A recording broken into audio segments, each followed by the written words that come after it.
Jadi jangan kampanye bicara mengenai sesuatu yang sifatnya sangat duniawi ya, misalnya masalah sampah, masalah macet, dan sedikit sekali mengangkat jargon-jargon anti korupsi, jargon-jargon pemerintahan yang bersih. Nah, kita akan advokasi, itu akan kita harapkan mereka membuat semacam planning dalam bentuk buku putih, gitu.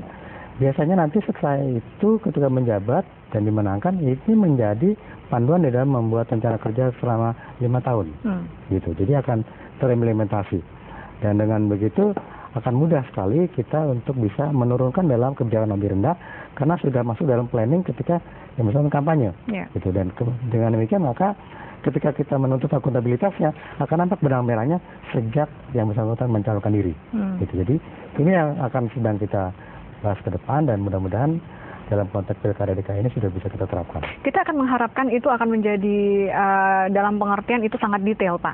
Ketika katakanlah salah satu calon mengatakan kita akan mengatasi kemacetan dengan membangun MRT misalnya. Dari mana program itu, dari mana sumber pendanaannya, kemudian bagaimana pertanggungjawabannya, kita akan detail elaborasi sampai seperti itu nanti di KPK. Memang sebentar, kalau bicara mengenai program pemerintah tentu saja konteksnya era PBD kan, dan bagaimana pemerintah pusat konteks dengan anggaran negara gitu ya. Kita bagi dua hal ya. Pertama mengenai badan publik itu sendiri, kedua mengenai pribadi yang bersangkutan gitu ya.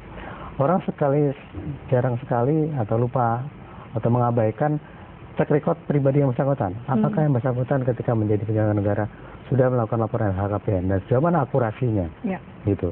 Orang lupa sejauh mana dia pernah dikomplain sebagai penyelenggara kepada ombudsman dan ada komplain maladministrasi. Sejauh mana kalau dia terkait dengan pelanggaran HAM, mestinya itu bagian dari penciptaan calon, gitu. Bukan jargon-jargon kampanye-kampanye ketika menjabat sebagai pimpinan nantinya. Itu yang mesti kita bangun bersama, di mana korupsi bagian dari proses itu. Gitu. Bukankah seharusnya KPK juga bisa memberikan semacam gambaran kepada masyarakat dalam rangka mengedukasi masyarakat untuk memilih calon-calon yang benar dan baik? Jangan sampai kita memberi seperti, kita sudah mendengar bahwa calon A, B, atau C itu terlibat dalam satu kasus, tapi tetap mencalonkan diri dan diusung oleh partai politik. Tapi kan belum kemudian KPK menyatakan ini sebagai tersangka ataupun terdakwa. Tidakkah ada? Justru itu, kami itu sensitif. Kami harus hati-hati, jangan sampai kita dianggap seolah-olah kemudian memihak satu calon dan kemudian menjatuhkan calon yang ada black campaign di situ.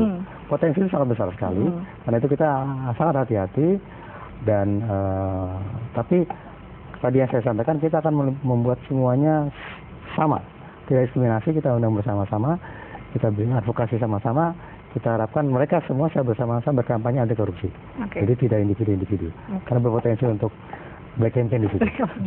Nah, kita bicara masalah black campaign ini karena isunya sangat menghangat hari-hari ini terkait dengan pemilu menjelang 2014 maupun pemilu kada, Mas Aman. Kadangkala data-data yang kemudian disampaikan atau yang bisa diakses oleh publik pun kemudian juga disalahgunakan. Laporan keuangan yang seharusnya disajikan secara transparan dan bisa dimanfaatkan untuk pembangunan, tapi ada sebagian kelompok kemudian memanfaatkannya untuk hal-hal lain. Nah, justru itu sebenarnya kita mesti melihat transparansi itu menjadi bagian dari campaign sebelum jangan sampai jadi black campaign gitu ya. Campaign itu apa? Bahwa kalau misalnya entah itu pasangan calon atau partai politik bisa menunjukkan bahwa mereka transparan, di tengah sekarang kepercayaan publik kepada partai politik kan terjun bebas nih kan. Transparansi itu mudah-mudahan bisa jadi penolong untuk menghambat proses terjun bebasnya kepercayaan publik gitu kan. Nah, kalau masing-masing pasangan calon katakanlah di DKI atau di Aceh yang sudah selesai, kemudian di tempat-tempat lain, pasangan calon mendeklarasikan bahwa mereka adalah pasangan calon yang transparan dan masyarakat bisa mengontrol keuangan, pendanaan kampanye segala macam. Menurut saya itu bisa justru menjadi campaign tersendiri bagi mereka. Ya, kalau termasuk mereka juga sumber pendanaannya juga. Betul, ya? Sumber pendanaan kampanye. Saya kira betul. Jadi kalau misalnya mereka proaktif untuk disclosure atau membuka, maka peluang untuk black campaign justru tertutup karena belum diminta mereka sudah membuka diri gitu. Nah, saya kira itu menjadi sesuatu yang mungkin secara pandang baru ya, bahwa transparansi itu bisa menjadi, jangan menunggu untuk diakses orang dan kemudian bisa berpotensi jadi black campaign, tapi justru harus proaktif untuk transparan, sehingga itu menjadi pola campaign yang baru lah gitu ya. gitu. Ya, artinya jabatan politik siapapun yang kemudian akan masuk di posisi itu jangan alergi juga dengan proses transparansi. Ya? Betul, betul. Baik, kita akan undang masyarakat yang ingin bergabung bersama kita. Anda bisa menghubungi kami di jalur telepon 021 573 7969 atau di 573 2269 untuk bertanya jawab dengan kami terkait dengan tema kita pada hari ini. Baik, sembari menunggu telepon dari masyarakat, kembali dengan dua orang narasumber saya. Mbak, kalau ini kita bicara eksternalnya KPK. Nah, kalau internalnya KPK gimana dalam terkait dengan keterbukaan informasi publik ini? Bisakah kemudian masyarakat juga mengakses informasi-informasi yang sebetulnya boleh mereka dapatkan? Kami sangat terbuka terhadap hal seperti itu, dan bahkan jadi kita juga membangun whistleblower system. Jadi internal KPK maupun pihak luar bisa mengkomplain individu di internal KPK yang memang menurut mereka melakukan pelanggaran. Dalam periode kami jilid 3 ini kita akan mengembangkan konsep-konsep itu agar jangan sampai orang melihat bahwa KPK bisanya negara lembaga lain, tapi rumah tangga sendiri ditutup-tutupi. Sudah ada yang masuk, Pak, komplain itu? Itu yang kita hindari. Ada.